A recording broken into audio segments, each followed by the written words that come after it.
to succeed. You always have to fail to succeed. So is failure failure? No. What is failure? Yeah.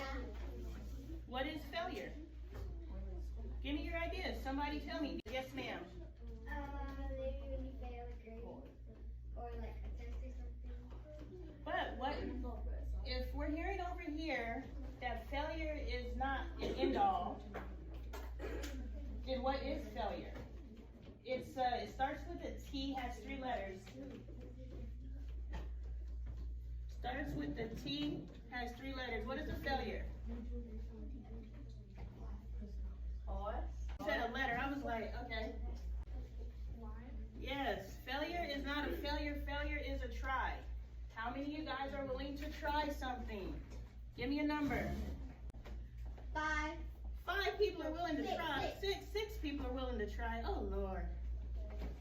So you're gonna tell me out of the total people that are in this room, which is 24, minus the 6 that are shy, because they would probably not participate. What's 24 minus 6?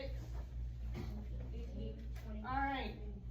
So we're gonna say out of the 18 people that are willing to participate in group discussion, depending on the topic, only 6 of you are willing to try. If you're not willing to try, what are the rest of you willing to do? Nothing. You're not even willing to try to give you an answer. You're willing just to allow life to happen to you. So you want to be dictated to, because a person who tries is willing to take a chance, right? So if you're unwilling to go into the unknown, that means you're willing to allow someone to tell you what to do. Is that where the rest of our class is? No. So we gotta have another answer. Don't let me speak for you. We got 6 people that are willing to try. We got 18 people willing to participate in this conversation. So we have 12 people who, what do you do? If you're not willing to try, you don't want to be dictated to, what are we out here doing? I get it. Up until this point, people have told you what to do. Do you like that? Sometimes. I have 18 people willing to communicate with me, which I love. 6 of you are willing to try. How many are okay with being dictated to? Give me a number. 0. 0? So what? Where's my 12? What's going on? Yes, ma'am. That's what dictated. Oh, being told what to do. I want to give you an example so you understand. When I asked you to move, I could have said you move, and I was dictating. But instead, my dictation was, I want someone to move. That's me telling you, right? And I said, you can choose who moves. So an adult can dictate to you, but in that dictation, give you a choice. But you have to have the, what is called emotional maturity to make the choice for yourself, right? First and foremost, every single individual in this room, you are important. Regardless of what people say to you, regardless of how people treat you, you are important. Do you understand? Now you determine your importance. You determine your value to yourself. You determine your value to your family. You determine your value to society. Okay? Society doesn't tell you your value. Your family doesn't tell you your value. That starts with you. So, of my 24 people, active or not, that's in my classroom, every single one of you are important. Those of you who identify either you don't know if you're important or you don't think that you're important. Because if you want to feel important, if that's something you desire for yourself, I'm going to help you achieve that goal, which is your assignment. Write down your top 3 reasons why you feel that you're not important or you don't know why you're important. You don't have to go crazy. But if we start with 3 reasons why, either I believe that I'm not important or I don't know if I'm important, now we can build from that and we can look at that first reason and say, why do I feel that way? Do we know that believe and know are 2 different things? Yes or no? Yes.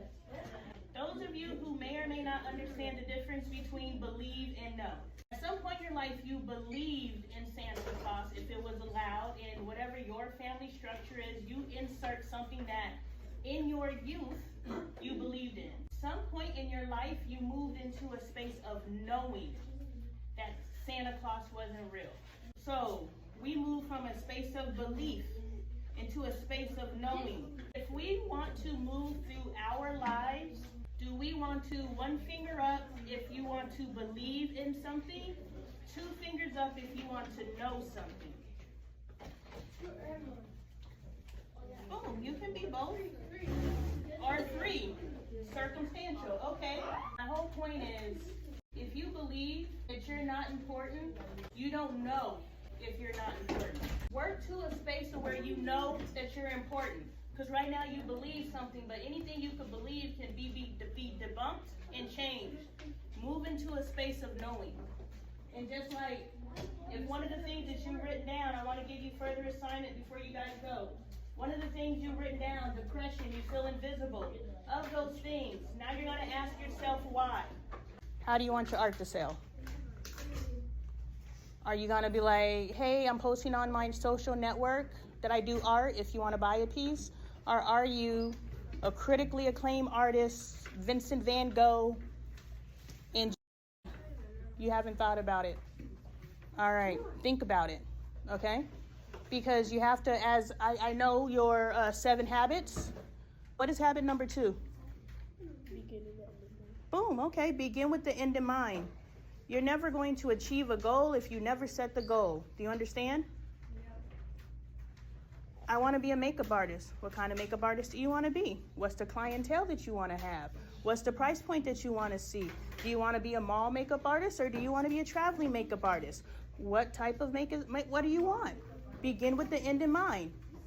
If you are not beginning with the end in mind, if you are not setting a goal, you'll never achieve a target.